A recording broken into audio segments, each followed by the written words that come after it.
le sport, le monde sportif, c'est des valeurs en fait. Il y a beaucoup de valeurs qui sont véhiculées à travers le sport, qui sont l'esprit d'équipe, euh, la solidarité, la bienveillance. C'est toutes ces valeurs-là qui sont véhiculées dans le sport parce que c'est des sports d'équipe dans lesquels on ne peut pas faire du sport tout seul. Et finalement, dans le travail, c'est pareil, on ne peut pas travailler tout seul.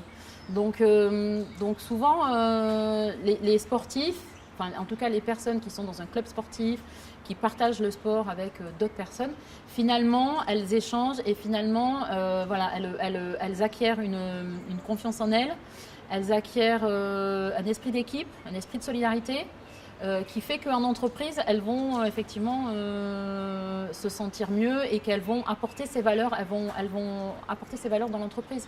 Et donc c'est des valeurs qui sont très proches. Si on regarde bien, une équipe de foot, une équipe de trail, on a un but commun. Et puis dans l'entreprise, on a aussi un but commun. Il y a quelqu'un qui me citait cette semaine un exemple que je trouvais très intéressant.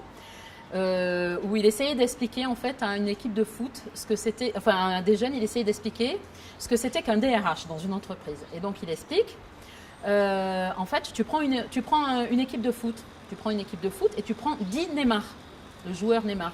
Si tu as 10 Neymar dans une équipe de foot, alors qu'est-ce que tu en penses? Alors le jeune lui dit, ben, il n'y a pas de gardien. Ah, bon, ben donc, tu n'as plus que 9 Neymar.